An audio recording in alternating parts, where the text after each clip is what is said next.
already immobilized him.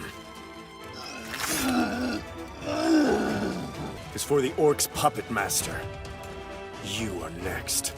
Destroying the ogre's village and making enemies of the Kijin will be the greatest of your regrets.